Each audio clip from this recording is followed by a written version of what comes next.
lorsque j'ai été nommé sur cet arrondissement, la première chose que j'ai faite, ça a été naturellement de me renseigner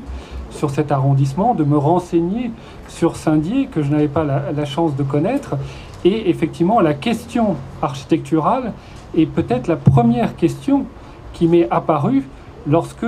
j'ai recueilli ces informations. Et je dois dire que encore aujourd'hui, les informations que l'on trouve, que ce soit dans les encyclopédies, dans les livres, sur Internet, sur l'architecture de Saint-Dié, sont encore marquées par ce rapport complexe à la reconstruction, avec d'un côté le sentiment aigu de la perte d'un patrimoine extrêmement riche, patrimoine historique du XVIIIe, et de l'autre part, et peut-être de manière encore plus critique, le sentiment d'un manque, de ce rêve fait par Le Corbusier, partagé visiblement, vous l'avez rappelé, monsieur le maire, par certains habitants, y compris une association influente parmi les habitants de la ville au sortir des destructions de la guerre. Et donc ce rêve de Saint-Dié reconstruit par Le Corbusier a, je crois, marqué durablement la conscience de cette ville, et jusqu'à aujourd'hui apparaissait en premier dans les commentaires sur le centre-ville ce sentiment de manque de ce qui aurait pu être arrivé, de manque de ce qu'aurait pu être Saint-Dié comme ville pionnière de l'architecture la plus moderne que l'on puisse imaginer dans cette deuxième moitié du XXe siècle. Et ce sentiment de manque avait jusqu'à présent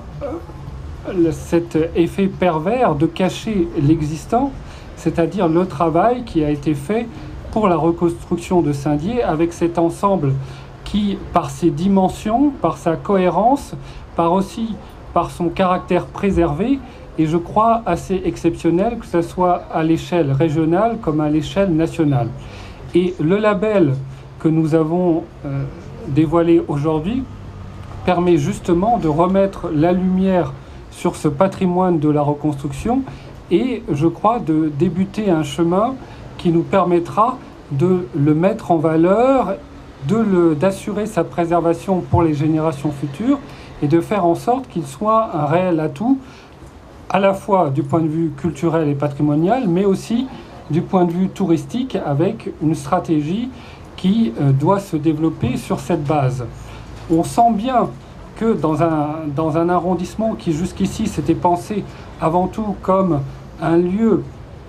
industriel et nature, je pense que c'est vraiment les deux piliers de l'identité de cet arrondissement, arrive petit à petit un troisième pilier, qui est un pilier culturel et patrimonial, qui jusqu'à présent était resté en retrait, avec des mises en valeur, je pense déjà d'un patrimoine ancien, et singulièrement, je voudrais évoquer ici la question des abbayes, qui est une question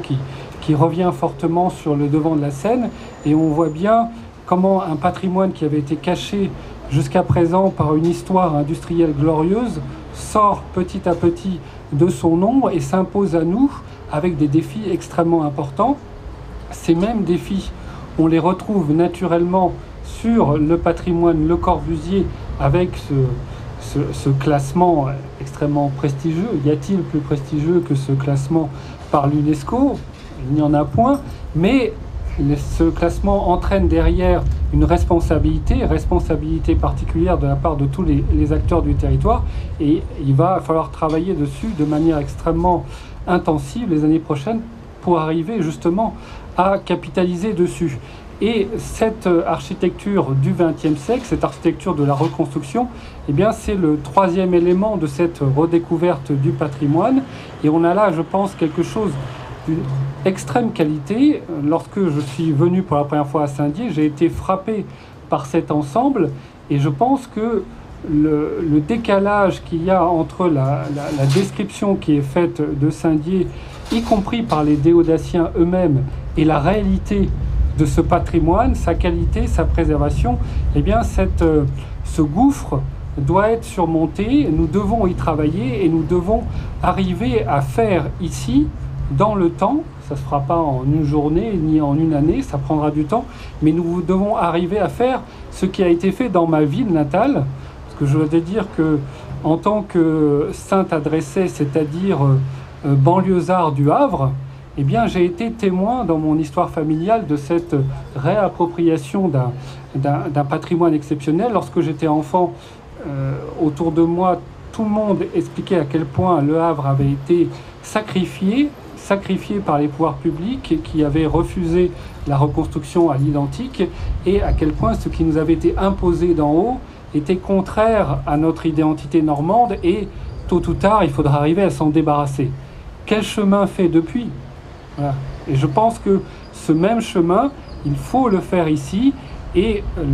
ce label que nous avons dévoilé aujourd'hui est un premier pas important sur cette marche, et j'ai bon espoir que dans les années à venir, dans les stratégies qui vont être mises en place à l'échelle du territoire et notamment à l'échelle de la future communauté d'agglomération, cette question du patrimoine du XXe siècle sera au cœur de nos réflexions et de notre action. Je vous remercie.